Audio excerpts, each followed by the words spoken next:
It's time for another WrestlePlanet news update as Goldberg makes his WWE return to confront Universal Champion Roman Reigns. We look at whether Keith Lee has signed with All Elite Wrestling, and AEW announced that a top talent will debut this Wednesday on Dynamite. And before we get into it, make sure you subscribe with notifications turned on so you don't miss the latest wrestling news, and check out the relaunched WrestlePlanet.net for daily wrestling articles. Last week, internet darling Danhausen would make his AEW debut during the Beach Break Lights Out match between Adam Cole and Orange Cassidy. On February 1st, his first ever Shop AEW t-shirt would launch, displaying his very elite, very evil face. Since the shirt went on sale, Danhausen has entered the top 5 first week best-selling t-shirts, still with 4 days to go. Pro Wrestling Tees, the company that runs ShopAEW.com, would tweet, "Can Danhausen climb the ShopAEW.com's debut t-shirt sales standings with 4 days left in his first week? Will you help him?" Bear in mind that this list only takes into account the first 7 days after the wrestler's t-shirt launches and isn't the most sales overall. At the top of the current list is CM Punk's sales within the first 7 days of his debut at AEW The First Dance. Sting stands in at second place with sales made within 7 days after his Winter is Coming debut in 2020, and so on and so forth, and hopefully that makes sense. Adam Cole and Jon Moxley make up the rest of the list, with Danhausen just behind them. Any further sales made until the 8th of February will count towards Danhausen's total, and it'll be interesting to see if he can overtake former AEW World Champion Jon Moxley in the rankings, or maybe he can go even higher.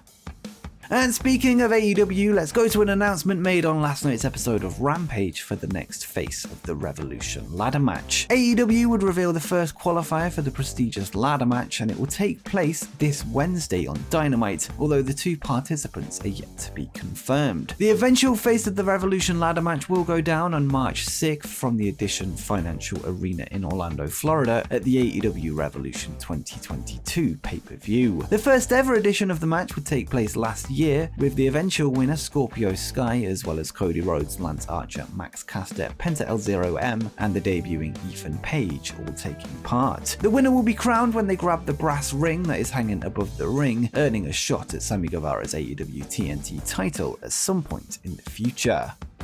In April 2022, New Japan Pro Wrestling will be heading to Villa Park, Illinois for the Windy City Riot. The event has been billed as their biggest US show to date and will take place in the Chicago metropolitan area. This week, New Japan would announce that AEW's Jon Moxley will be making his New Japan return at the show, with them posting a promo on social media from the man himself. And Moxley would say, "When I think of New Japan Pro Wrestling, I think of concussions, I think of swollen red chests, I think bruises and swelling, I think of sweat flying, I think of individuals digging down deep into their souls to prove who's the best on that blue mat. The men who call themselves the best in New Japan Pro Wrestling, Shingo, Okada, and Tanahashi. One thing has not changed, I am the boogeyman in New Japan Pro Wrestling, and nobody can call themselves the best as long as I am lurking in the shadows. So I will be in Chicago on April 16th. New Japan Pro Wrestling, like you always do, bring your best." Whilst his opponent hasn't yet been confirmed, Moxley does look open to any and all challenges from the New Japan roster. This will be the Death Rider's first NJPW match since October 2021, where he would team with Eddie Kingston to take on Lance Archer and Minoru Suzuki at New Japan Strong's Showdown. He joins Will Ospreay, Jeff Cobb, Yuji Nagata, Tomohiro Ishii, Jay White, Finn Juice, Tom Lawler, Jonah, Fred Rosa, and Brody King, all who have been confirmed for the show. This week, AEW's Eddie Kingston would speak with Denise Salcedo and Luke Owen of Wrestle Talk, where he would reveal that he is ready to return. Kingston hasn't been seen since the January 11th AEW Dark, where he took on Joey Janela. He would later be pulled from the World on GCW Hammerstein Ballroom show due to suffering an eye injury. Whilst he hasn't officially been cleared to return, he feels that he's ready to go, and Kingston would say, "The injury is great, so I'm ready to go right now. If the doctor would clear me, I would go. I would just have to protect my eye the whole time. I'm also used to that. I've had this injury before. On the independents, you have to go. I gotta make money and pay rent. My eye before, what happened was I had the match, things happen, it's not ballet. We're fighting and I like to keep it as realistic as possible. I blew my nose and my eye swelled up." I said, oh, it's an orbital without a doubt. I've had it before. I wanted to ask the AEW doctor, is it alright if I cut it again? What are you talking about? I cut it. I don't do things for a little bit and then I'm fine. He's like, no, go to the doctor. That's what I would do on the independents. I would cut it a little, get the blood or air out, and then work the next day. I want to come back now. This is not my call. Now I'm with a major company. It's their call. I'm a product of them and they are paying me. They don't want to send out something that is injured that they are paying for, or they don't want to risk their investment in me or get me re-injured. I'm a product. I don't mean it to make it sound cold, but it's reality. We're pieces to a machine. It's currently unknown when AEW will be happy to let Kingston return with his feud with Chris Jericho currently on ice. Since his absence, Jericho, Santana and Ortiz have all made reference to Eddie on screen, meaning the feud will likely continue once he is cleared. Last week, Ronda Rousey would make her WWE return in the Women's Royal Rumble match, eventually coming out as the winner. This of course means Rousey can choose to challenge for the Raw Women's or the SmackDown Women's Championship at WrestleMania 38, and she has now made up her mind. On last night's episode of SmackDown, Ronda would reveal that she plans to take on Charlotte Flair for the WWE SmackDown Women's title, and this is a semi-rematch of the first female WrestleMania main event, which saw both women lose to Becky Lynch in a triple threat match at WrestleMania 35. This opens up the question as to what's next for Raw Women's Champion Becky Lynch heading into Mania, with reports suggesting that she will be taking on Bianca Belair at the show. However, before she gets there, Lynch has to go through Lita, who she will be defending against at the Elimination Chamber in Saudi Arabia later this month.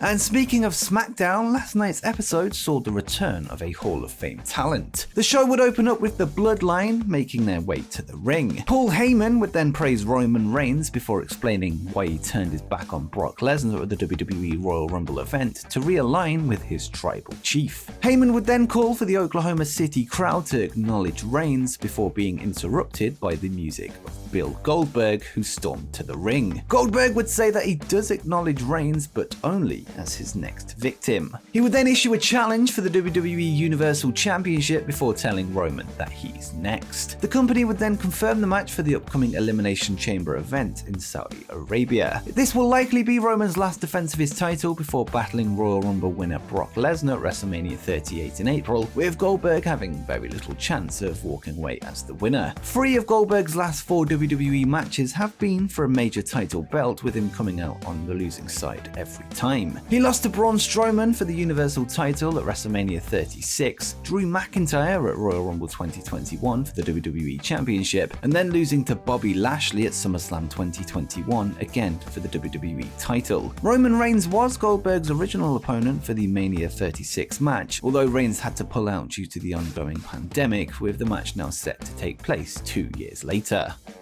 Now let's go back to some AEW news, as a released WWE superstar may have signed with the company. As we discussed in a recent news video, a number of WWE 90-day non-compete clauses expired on Wednesday, meaning the likes of Keith Lee, Karrion Kross and Mia Yim are now able to sign with another wrestling promotion. According to Dave Meltzer of the Wrestling Observer newsletter, Keith Lee has been in talks with AEW over joining the roster. The Observer would note that Lee has been talked about within AEW and noted that he may have already signed a deal. Keith Lee was released from his WWE contract on November 4th, 2021, this following a strong push on the NXT brand, even becoming double champion, although he lost all momentum upon his main roster call-up. And whilst it remains to be seen if he has indeed signed with All Elite Wrestling, we have some more news coming out of AEW that could hint at when he would debut.